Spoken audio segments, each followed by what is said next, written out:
की इस विशेष पेशकश खास मुलाकात में आप सभी का स्वागत है। मेरे साथ इस समय शाहीन बाग राष्ट्रीय आंदोलन के संयोजक शोएब जामई साहब हैं।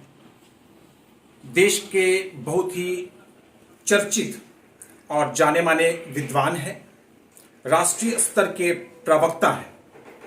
आइए इनसे बात करते हैं। आपका स्वागत है। बहुत बहुत शुक्रिया। आप किसी तारुफ के मोहताज नहीं है। पूरे देश भर में आपकी जो शख्सियत है वो जानी और पहचानी जाती है। बहुत ही अच्छी तरीके से, बहुत ही सफलतापूर्वक आपने शाहीन बाग आंदोलन को देखा है, उसका नेतृत्व किया है। कुल मिलाकर आपसे जानना चाहेंगे संक्षेप में जामई साहब कि शाहीन बाग आंदोलन के विषय में अभी आप क्या कुछ कहना चाहेंगे, क्या कुछ चल रहा था उस समय? देखिए, सबसे पहली बात तो शाहीन बाग आंदोलन हमारे उन तमाम वॉलंटियर्स, चाहे महिला वॉलंटियर्स हो चाहे पुरुष वॉलंटियर्स हो, उन सबको समर्पित है। शाहीन बाग आंदोलन उन तमाम जाबाजों को समर्पित है जिन्होंने देश भर में अपने सीने में गोलियां खाई और शहादत हासिल किए CNRC प्रोटेस्ट के दौरान। शाहीन बाग हमारी दादी को समर्पित है जिन्होंने हमें वो ताकत दी जिसकी बुनियाद पर पूरे देश भर में घूम करके इस आंदोलन को सींचा गया, संवारा गया। मैं भी उसमें से एक अदना कार्यकर्ता अपने आप को मानता हूँ। और शाहीन बाग आंदोलन शख्स का मोहताज नहीं था। शाहीन बाग आंदोलन जो है उस एहसास, उस जद्दोजहद, उस ताकत का मोहताज जो था, जो पूरे देश के लोगों ने, छोटे छोटे गांव, छोटे छोटे कस्बों के लोगों ने जो वो ताकत दी थी, उसी ताकत को आवाज़ देने का काम किया आपका ये बेटा शोएब जामई। इतना आप समझ लीजिए। और शाहीन बाग आंदोलन के दौरान ही हमारा एक ऐसा तजुर्बा था जो हमने पूरे देश में ये बात कही कि ये आंदोलन पिछले 70 सालों का एक बहुत बड़ा आंदोलन साबित हुआ। कभी इस देश ने ऐसा नहीं देखा कि कोई ऐसी राष्ट्रीय राजधानी की मुख्य सड़क जो हरियाणा, दिल्ली और उत्तर प्रदेश को जोड़ता है, उसको 102 दिनों तक किसी ने बंद करने की चेष्टा की हो और सरकार के सामने सीना तान के खड़े हो गए हो। ये रास्ता इस आंदोलन ने दिखाया पूरे देश के लोगों की आप बड़ी बड़ी सरकारों के खिलाफ भी खड़े हो सकते हैं।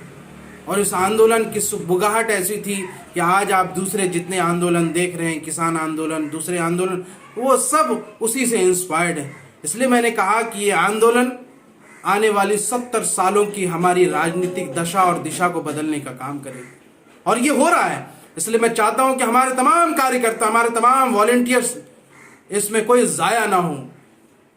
और इस आंदोलन के माध्यम से हमने देश के लोगों को यह संदेश देने की कोशिश की थी कि ये कौम, ये लोग सिर्फ किसी के लिए नारे लगाने वाले, झंडे उठाने वाले, दरी उठाने वाले लोग नहीं हैं, बल्कि इनको आपको राजनीतिक ताकत देना पड़ेगा, वो शेयर देना पड़ेगा जिसके ये हकदार हैं।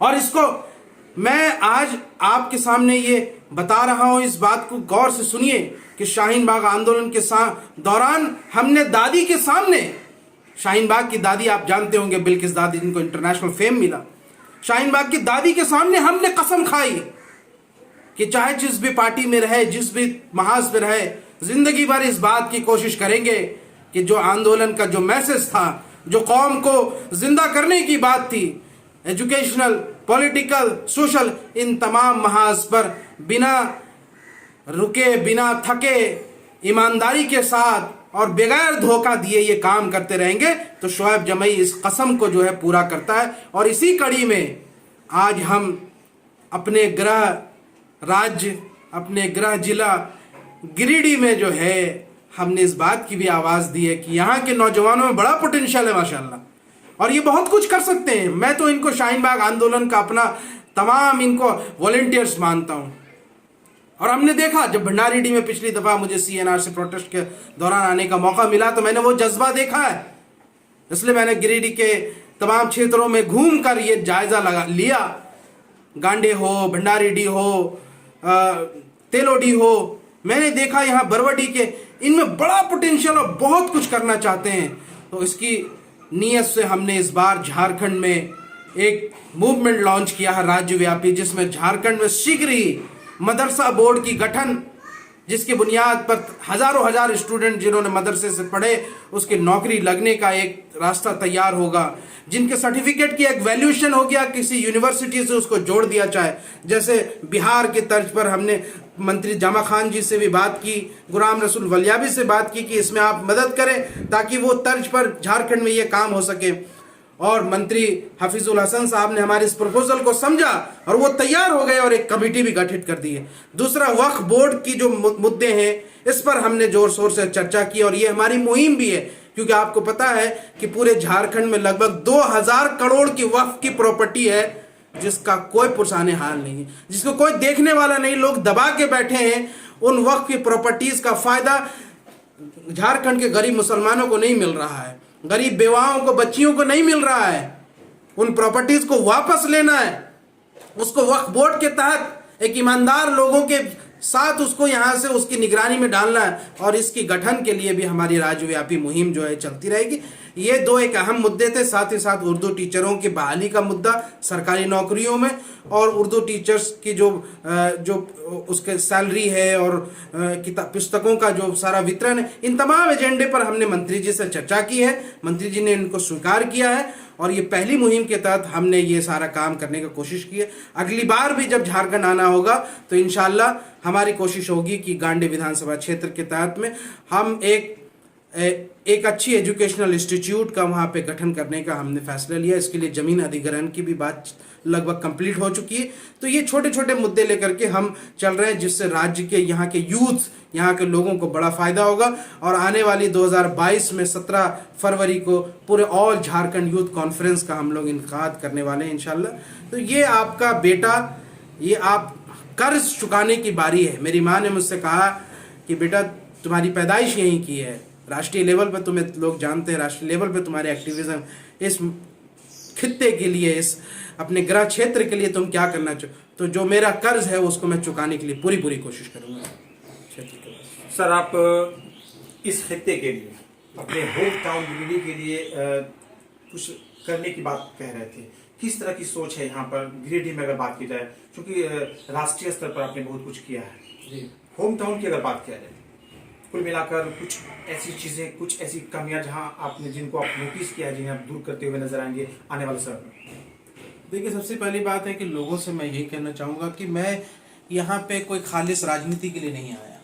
ठीक है, राजनीति के लिए मेरे पास पूरे देश में बहुत जगह पड़े, पार्टी ने बहुत जगह मौके हमें दिए। ठीक है, मैं यहाँ कोई राजनीति करने नहीं आया, न हमको यहाँ के चुनावों से कोई लेना देना नहीं।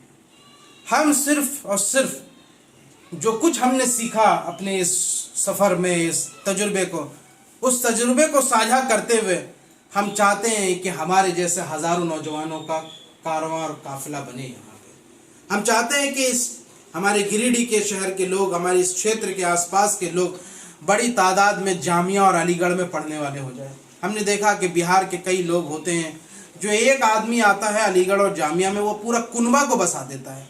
हमारे झारखंड में भी ये प्रवृत्ति होनी चाहिए। मैं चाहता हूँ कि हमारे अलीगढ़ यूनिवर्सिटी में, हमारे जामिया यूनिवर्सिटी में, जहाँ मैं रहता हूँ, जहाँ पे मैं कार्य करता हूँ, जहाँ का मैं सीनियर रिसर्चर हूँ, वो मैं चाहता हूँ कि एक बहुत बड़ा कुनबा झारखंड वासियों का, गिरिडीह वासियों का वहाँ बसे और उनको वहाँ तक पहुँचाने में जो मदद हमसे हो सकेगी वो हम पूरी करने के लिए तैयार हैं। दूसरी बात ये है कि यहाँ के ग्रामीण इलाकों में हमने बहुत सारी कुप्रथाएँ देखी। दहेज की कुप्रथा है, हमारी बच्चियां जो हैं यहाँ से बहुत उम्र हो जा रही है, शादी नहीं हो रही है दहेज की वजह से, बहुत सारे पुराने मसलक, उन सब को दूर करने के लिए हमने अपने फाउंडेशन के ज़रिए से, ये हमारी पहली कोशिश है कि जितने भी बिन बिहाई बच्चियां हैं, जो गरीब बच्चियां हैं, उनको मदद कर करके जो है उसकी यहाँ से उसको कार खैर तक पहुँचाया जाए। और बच्चियों के एजुकेशन के लिए ख़ास तौर पर हम फंड के अलॉटमेंट करेंगे अपने फाउंडेशन के ज़रिए से। सर, 102 दिन तक लगातार बहुत ही सफलतापूर्वक शाहीन बाग का जो आंदोलन है राष्ट्रीय स्तर पर, वो चलता रहा। कोरोना महामारी की वजह से आंदोलन बीच में रुक गया। क्या इस तरह की कुछ संभावनाएं आपको लगती है कि आने वाले समय में जब स्थितियां सामान्य हो जाएंगी तो शाहीन बाग का आंदोलन जहां पर रुका है वहां से फिर आगे बढ़ता हुआ नजर आएगा, या फिर आप इस विषय में क्या कहना चाहेंगे? देखिए, ये विषय पर बहुत बार अंतर्राष्ट्रीय मीडिया और राष्ट्रीय मीडिया ने सवाल किया और ये जवाब मेरा बहुत माकूल और ये जवाब बहुत ही आधिकारिक है। मैं शाहीन बाग राष्ट्रीय आंदोलन समिति की तरफ से आधिकारिक ये बयान देता हूँ कि जहाँ सरकार डाल दाल वहाँ हम पात पात। अगर आप ज्यों इस क्षेत्र में इस बिल की तरफ कदम बढ़ाएंगे, सीए एनआरसी की तरफ, जैसे ही आपने बुरी निगाह उस तरफ डाली, हमारा आंदोलन वहीं से जन्म लेगा, हमारा आंदोलन वहीं से दोबारा स्टार्ट होगा। इस बात को सरकार को समझ लेना चाहिए कि 102 दिनों तक जो आंदोलन था वो सिर्फ एक ट्रेलर था और उसका आपने नतीजा देखा है। बंगाल में आपको करारी हार मिली है, पूरे मथुरा समाज आपके खिलाफ हुआ, आसाम का पूरा यूथ आपके खिलाफ है। आसाम में मैं ही नहीं बल्कि कई ऐसे हिंदू संगठन और संस्थाएं जिन्होंने सीए के खिलाफ एक मोर्चा खोल दिया है। तो अब आप इस बात को समझ लीजिए कि देश को बेवकूफ़ बनाने का काम बंद कीजिए। आपने कहा कि सीए के ज़रिए से हम हिंदू शरणार्थियों को जो बांग्लादेश पाकिस्तान और इस जगह से आए हैं उनको हम नागरिकता दे रहे हैं। आपने झूठ बोला देश को, आप फ्रॉड करते हैं देश के हिंदुओं के साथ, उनके सेंटिमेंट्स के साथ। आज तक सीए को लागू नहीं हुआ है, सीए के तहत कोई नोटिफिकेशन जारी नहीं हुई है, लेकिन आपने पाकिस्तानी नागरिकों के लिए जो नागरिकता देने की जो बात कही, मैंने कहा कि शाहीन बाग आंदोलन पाकिस्तान से आए हुए हिंदू शरणार्थी या अफगानिस्तान से आए हुए हिंदू शरणार्थियों की नागरिकता देने का विरोध नहीं करता है, लेकिन एक बात हम ये कहते हैं कि आप नागरिकता देने के लिए सीए की जरूरत नहीं है, क्योंकि हमारे पास ऑलरेडी 1955 का सिटीजनशिप चार्टर एक्ट है जिसके तहत आप उनको नागरिकता दे सकते हैं और आपने दिया। अभी 1 महीने पहले आपने नोटिफिकेशन जारी किया, 17 जिलों के डीएम को खत लिखा और उनको यह अधिकार दिया और वो अधिकार सीए के तहत नहीं था बल्कि पुराने कानून के तहत था। अब मेरा सवाल ये उठता है कि जब पुराने कानून के तहत आप उन प्रताड़ित, पीड़ित, परेशान, वो जो शरणार्थी हैं पाकिस्तान बांग्लादेश से जो आए हुए, जब उस कानून के तहत ही आप उनको नागरिकता दे सकते थे, वो अच्छी ज़िंदगी बसर कर सकते थे, तो पिछले 7 सालों में आपने क्यों ड्रामा किया? सीए क्यों लाया? क्या मकसद है आपकी नीयत खराब है। आप सीए के जरिए से आप देश के मुसलमानों को परेशान करना चाहते हैं। आप सीए के माध्यम से एनआरसी ला करके उसके बाद पूरे देश के लोगों को, यहाँ से मुसलमानों को, खास तौर पर अल्पसंख्यक समाज को डिटेंशन सेंटर भेजने की बात करते हैं। आप डराना चाहते हैं, उनको धमकाना चाहते हैं कि आसाम में जैसे डिटेंशन सेंटर भेजा वैसे बाकी लोगों को भी भेज देंगे, यूपी में भेज देंगे, झारखंड में भेज देंगे। ये काम नहीं होने देंगे। आप याद रखिए, जब जब दोबारा ये सरकार सीए के मुद्दे पर हमको परेशान करने की कोशिश करेगी, तब तक पूरे देश में यहाँ से आंदोलन छिड़ेगा और हमारे आंदोलन का इतिहास आपको पता है। हिंदुस्तान का कोई ऐसा कोना बाकी नहीं रहेगा जहाँ से ये विरोध के स्वर नहीं उठेंगे और इस बात को इंश्योर करेगी शाहीन बाग राष्ट्रीय आंदोलन समिति और शोएब जमाई। बहुत बहुत शुक्रिया। आपका बहुत बहुत धन्यवाद जामाई साहब, आप हमारे इस विशेष पेशकश खास मुलाकात के अतिथि बने। आपका बहुत बहुत धन्यवाद। ये थे शोएब जामाई, बहुत ही प्रखर वक्ता और बहुत ही कुशल प्रवक्ता के रूप में इन्होंने अपनी बातों को रखा। बहुत ही जाने पहचाने शख्सियत हैं ये पूरे देश के। इस्लामिक रिसर्चर भी रहे हैं, कैंसर पर इन्होंने रिसर्च किया है, इस्लामिक विद्वान भी हैं। बहुत ही प्रखरता के साथ, बहुत ही गंभीरता के साथ पूरे देश में आज भ्रमण कर रहे हैं और गंभीर जो मुद्दे हैं देश से जुड़े हुए, आम जनता के हितों और सरोकार से जुड़े हुए उन मुद्दों को बहुत ही गंभीरता के साथ और प्रखरता के साथ ये पूरे देश में उठाते हैं, लोगों की आवाज़ को सरकार तक पहुंचाते हैं। बहुत बहुत धन्यवाद।